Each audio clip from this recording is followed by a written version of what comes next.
Hello guys ဒီနေ့မှာတော့ကျွန်တော်တို့အားလုံးရဲ့ငယ်ဘဝကိုခဏလောက်ပြန်သွားကြည့်ကြမယ်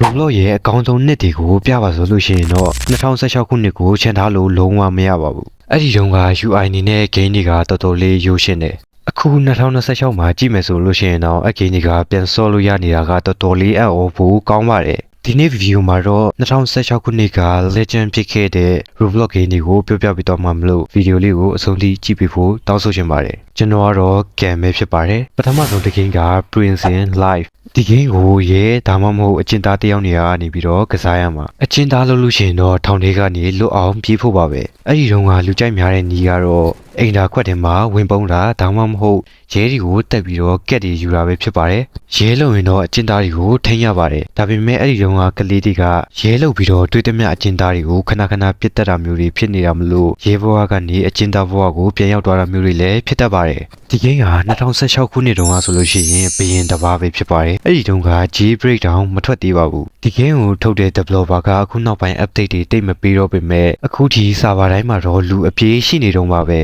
ဒီ game ထဲမှာကောင်းမောင်းရတာကတော်တော်လေးခက်တာအားလုံးပဲသိကြမှာပါအခုချိန်ဆိုရင် hacker တွေကတော်တော်လေးများပေမဲ့ခန်းစားချက်ကတော့အရင်တိုင်းပါပဲဒုတိယတစ်ခုက Neutral This is a Survival ဒီ game ဟာထူးထူးခြားခြားဝယ်စရာဘာမှမရှိပဲနဲ့စကေးပေါ်မှာပဲမူတည်တဲ့ survival game တစ်ခုပဲဖြစ်ပါတယ်ဥပမာရေကြီးမဲ့ဆိုလို့ရှိရင်တော့အဆောက်အဦရဲ့ထိပ်ကိုတက်နေရမယ်မုန်တိုင်းလာမယ်ဆိုလို့ရှိရင်တော့အဆောက်အဦထဲမှာမနေဘဲနဲ့အပြင်ကိုထွက်နေရပါမယ်ဘာလို့လဲဆိုတော့အဆောက်အဦပြိုကျလို့ရှိရင်အထဲမှာပြပြီးတော့တင်နေတက်လို့ပါRoblox ရဲ့ physics အတိုင်းအဆောက်အဦတွေတစားစီပြိုကျပျက်စီးသွားတာကအဲ့ဒီခေတ်တုန်းကကြည်ရတဲ့ feeling ကတော်တော်လေးကိုမိုက်တယ်ဒီ game ရဲ့ထူးခြားချက်ကတော့ update အကြီးကြီးမလုပ်ဘဲနဲ့အခုချိန်ထိလူစော့များနေတာပါနောက်တစ် game ကတော့ Pokemon Break Frozen ဒီ game အကြောင်းပြောရရင်တော့စိတ်မကောင်းစရာအပိုင်းလေးပါလာပါပြီ2016ခုနှစ်မှာဒီ game က Roblox game တစ်ခုဆိုတာထက်ကိုပိုပါတယ် high quality RPG game တစ်ခုပါဒါပေမဲ့2016ခုနှစ်မှာ Nintendo ရဲ့ copyright ကြောင့်ပိတ်ခံလိုက်ရပါတယ်ဒါပေမဲ့2018ခုနှစ်မှာ Lumion Legacy ဆိုပြီးတော့ပြန်လည်ထွက်ရှိလာခဲ့ပါတယ်2016ခုနှစ်တုန်းက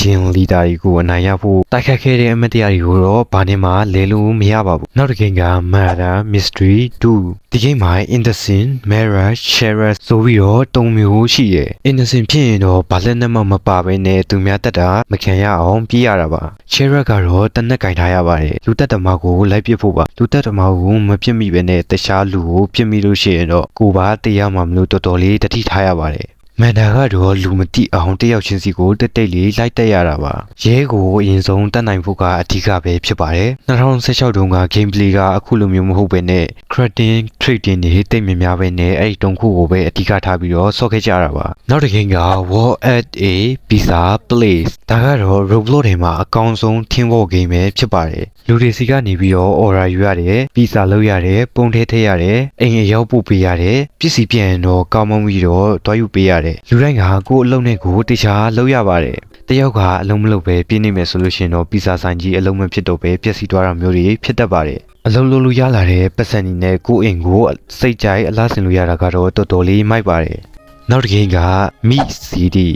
ဒီ game က social role play game တစ်ခုပါမိလို့ခေါ်တဲ့အကောင်လေးတွေကိုမွေးရတယ်ငားမြရတယ်ရလာတဲ့ပတ်စံတွေနဲ့အင်ကြီးစောင့်လို့ရတယ်အဲ့ဒီတုန်းကတငယ်ချင်းအစ်စ်တွေရှာဖို့နဲ့စကားပြောဖို့အကောင်းဆုံးနေရာလေးပေါ့အခုခေတ် Bro Heaven တို့ရဲ့ game ပုံစံလိုမျိုး game ရဲ့အစလို့ပြောလို့ရပါတယ်ကဲအခုဆိုလို့ရှိရင်တော့ကျွန်တော်တို့ရဲ့2016ခုနှစ်တုန်းက Roblox game ရဲ့အမတ်တရကိုပြန်ကြည့်လို့ပြီးတော့ပါပြီဒီထဲမှာဘယ် game ကိုအကြိုက်ဆုံးလဲဆိုတော့ကို comment မှာရေးခဲ့ပြီးတော့ဒီ video လေးကိုလည်း like ပေးဖို့မမေ့ပါနဲ့။နောက်ထပ် Roblox content အနေနဲ့ game အကြောင်းတွေသိချင်တာရှိလို့ရှိရင် comment မှာရေးခဲ့ပြီးတော့ကျွန်တော်ရဲ့ channel လေးကိုလည်း subscribe လေးလုပ်ပေးခဲ့ဖို့တောင်းဆိုချင်ပါတယ်။အဆုံးထိကြည့်ရှုပေးကြတဲ့လူတစ်ယောက်ချင်းစီတိုင်းကိုကျေးဇူးတင်ပါတယ်။နောက် video မှာပြန်တွေ့ကြပါမယ်။အားလုံးပဲဘိုင်ဘိုင်ပါ။